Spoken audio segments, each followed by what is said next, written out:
ಶುಭೋದಯ, ನಮಸ್ಕಾರ, welcome to Yoyo Kannada. ಬನ್ನೀಗ ನೋಡೋಣ ಕರುನಾಡಿನ ಪ್ರಮುಖ 5 ಬ್ರೇಕಿಂಗ್ ನ್ಯೂಸ್ಗಳು. ಮುಖ್ಯಮಂತ್ರಿ ಅಪ್ಪಟ ಸುಳ್ಳುಗಾರ, ಅಭಿವೃದ್ಧಿ ಬಿಟ್ಟು ಬರೀ ಡಿನ್ನರ್ ಪಾರ್ಟಿ ಮಾಡುತ್ತಿದ್ದಾರೆಂದು ವಿಪಕ್ಷ ನಾಯಕ ಆರ್ ಅಶೋಕ್ ವಾಗ್ದಾಳಿ ನಡೆಸಿದರು. ಬೆಳಗಾವಿ ಅಧಿವೇಶನದಲ್ಲಿ ಉತ್ತರ ಕರ್ನಾಟಕಕ್ಕೆ ಉತ್ತರ ಕಂಡುಕೊಳ್ಳಲು ಚರ್ಚೆ ಮಾಡಿದೆವು. ಬಿಜೆಪಿ ಜೆಡಿಎಸ್ ಪಕ್ಷದಿಂದ ಒಮ್ಮತದಿಂದ ಉತ್ತರ ಕರ್ನಾಟಕ ಸಮಸ್ಯೆ ಚರ್ಚೆಗೆ ಕೇಳಿದೆವು. 21 ಗಂಟೆಗಳ ಕಾಲ ಚರ್ಚೆಯಾಗಿದೆ. ನನಗೆ ಅನಿಸ್ತಿದೆ ಚರ್ಚೆಯ ಹೊಳೆಯಲ್ಲಿ ಹುಣಸೆ ಕಿವುಚಿದಂತಾಗಿದೆ ಎಂದು ವಾಗ್ದಾಳಿ ನಡೆಸಿದರು. ಹೈಕಮಾಂಡ್ ತೀರ್ಮಾನ ಮಾಡುವವರೆಗೆ ನಾನೇ ಸಿಎಂ, ಹೀಗೆಂದು ಸಿದ್ದರಾಮಯ್ಯ ವಿಧಾನಸಭೆಯಲ್ಲಿ ಮತ್ತೊಮ್ಮೆ ಸ್ಪಷ್ಟಪಡಿಸಿದ್ದಾರೆ. ನನ್ನ ಪ್ರಕಾರ ಹೈಕಮಾಂಡ್ ನನ್ನ ಪರವಾಗಿದೆ. ಅಧಿಕಾರ ಸ್ವೀಕಾರ ಸಂದರ್ಭದಲ್ಲಿ 2.5 ವರ್ಷ ಮುಖ್ಯಮಂತ್ರಿ ಅಂತ ತೀರ್ಮಾನ ಆಗಿಲ್ಲ. ಇವಾಗ ನಾನು ಮುಖ್ಯಮಂತ್ರಿ ಆಗಿದ್ದೇನೆ, ಮುಂದೆಯೂ ನಾನೇ ಇರುತ್ತೇನೆ ಎಂದು ಮುಖ್ಯಮಂತ್ರಿ ಸಿದ್ದರಾಮಯ್ಯ ಅವರು ವಿಧಾನಸಭೆಯಲ್ಲಿ ಪುನರುಚ್ಚರಿಸಿದರು.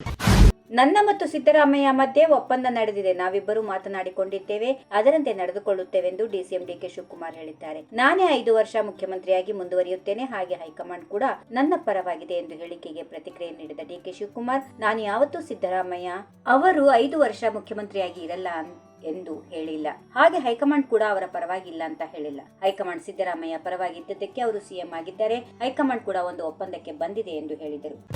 ದಲಿತರ ಉದ್ಧಾರ ಮಾಡದೆ ವಂಚನೆಗೆ ಕಾರಣರಾದ ಸಚಿವ ಮಹದೇವಪ್ಪ ಅವರು ತಕ್ಷಣ ರಾಜೀನಾಮೆ ಕೊಡಬೇಕೆಂದು ವಿಧಾನ ಪರಿಷತ್ ವಿಪಕ್ಷ ನಾಯಕ ಛಲವಾದಿ ನಾರಾಯಣಸ್ವಾಮಿ ಒತ್ತಾಯಿಸಿದ್ದಾರೆ. ಸಚಿವ ಮಹದೇವಪ್ಪ ಅವರು ದಲಿತ ವಿರೋಧಿ ಎಂದು ಆಕ್ಷೇಪಿಸಿದ್ರು. ಕೇವಲ ತಮ್ಮ ಬಾಸ್ಗಳನ್ನ ಓಲೈಕೆ ಮಾಡಿಕೊಂಡು ಲೂಟಿ ಮಾಡಿ ಇವರ ಕುಟುಂಬಗಳನ್ನ ಉದ್ಧಾರ ಮಾಡುತ್ತಿದ್ದಾರೆ. ಸಮುದಾಯಗಳ ಉದ್ಧಾರ ಇವರಿಂದ ಆಗುತ್ತಿಲ್ಲ ಎಂದು ಟೀಕಿಸಿದರು.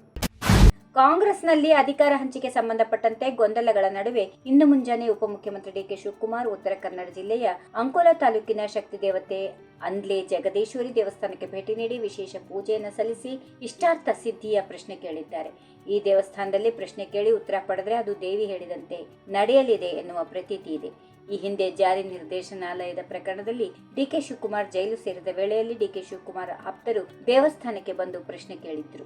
ಈ ವಿಡಿಯೋ ನಿಮಗೆ ಇಷ್ಟವಾದಲ್ಲಿ ಲೈಕ್ ಮಾಡಿ, ಶೇರ್ ಮಾಡಿ, ಸಬ್ಸ್ಕ್ರೈಬ್ ಮಾಡಿ.